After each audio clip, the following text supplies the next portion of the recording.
Welcome to Blue Forest Farms. My name is Zach Dorsett. I'm the Chief Growth Officer, and we're here at Full Circle Organics where we grow all of our hemp, and we're going to talk about transplanting clones and seedlings into the field.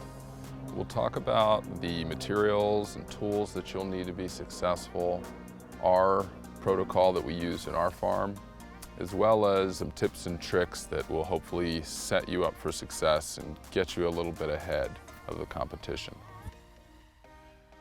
At this point in the growing process, your plant should be 21 to 30 days old and hearted off in the natural growing environment. Whether you don't have the infrastructure to start seedlings on your own, or you just want to get ahead for the growing season, Blue Forest Farms seedlings and clones can be an ideal solution to set you up on the best path towards growing healthy adult plants in your field. To learn more about how we start our seedlings and transplants, check out our video on how to germinate your hemp seeds on our YouTube channel. We'll go over hand transplanting, as well as some heavy equipment that you can use to streamline and expedite the transplanting process. The main ingredients that make for a successful transplant are healthy seedlings, a water wheel or ski type transplanter, or alternatively many hands, subsurface drip line irrigation, plastic mulch, and a plastic mulch layer.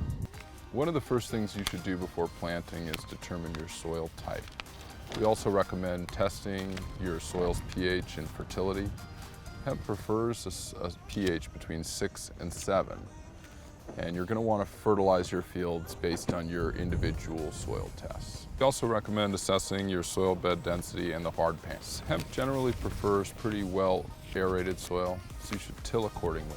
When evaluating field performance, irrigation was one of the most significant factors in determining the yields per acre off of any given crop. With that in mind, we've chosen and recommend subsurface drip line irrigation on plastic mulch because it has performed the highest across the board. Your irrigation program will vary based on your soil type and individual climate, but generally speaking, we recommend irrigating similarly to corn if you're going for high production. If you have any questions about irrigation, you can always reach out to your local ag extension.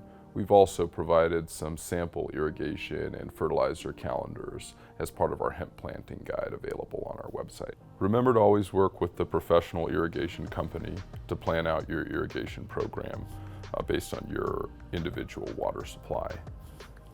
That's going to ensure that your program is successful and that you have adequate water throughout your field. As a general rule, your last field preparation action should happen as close to transplanting as possible to eliminate the possibility of weeds coming up.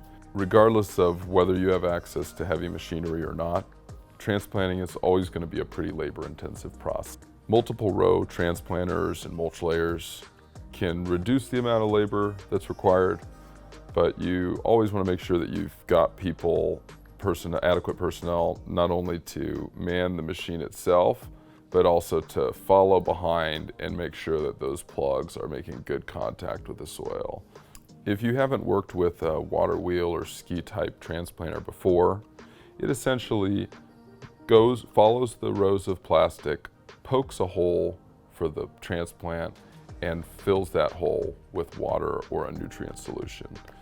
Then laborers that are sitting on the back of the transplanter can drop the seedling or plug transplant into a tube, and it will deposit it into the ground. Additional laborers, again, will follow behind the tractor to make sure that transplants are making good contact with the soil and adequately covered. We typically plant our fields on 30-inch rows and a 4 to 5 foot spacing between the plants. If we're planting earlier in the season, we'll allow more space between the plants for the plants to spread out. And if we're getting our plants in a little later in the season, then we'll put them closer together because they'll probably end up being a little bit smaller than some of the plants that would go in the earlier part of the season. If you're transplanting by hand, we recommend having one person poking holes in the plastic, another person following behind them with trays of plants and putting a plant in each hole or alongside it, and then a third person in each team to go through and actually get those plants into the ground covered with soil and patted down. We typically water our fields thoroughly immediately before transplanting and then immediately after transplanting as well, to make sure that the plants have access to adequate water to transition into the field. We recommend only transplanting healthy, well-rooted transplants into the field to reduce any risk of transplant shock. If a seedling is visibly unhealthy, it's probably not worth planting it. Although the plant might bounce back, it can generally take away from the plant's life cycle, and you're really just better off with a healthy transplant in the place of that plant. Things to look out for: drooping leaves, yellow leaves, signs of pathogens. You should also be sure to handle your plants with care. Plants may not survive or do as well if they're damaged, stalks are bent or broken during planting. When it comes down to it, it's always better to take your time and get things done correctly rather than to rush through them and try to get things done quickly. By rushing, you run the risk of making more mistakes, and that will impact your success in the long run. Work with what you have available and take your time. Okay, if you have any other questions, don't hesitate to reach out to us directly. Blue Forest Farms is here to help. Don't forget to comment, like, and subscribe to stay up to date on all of our great content.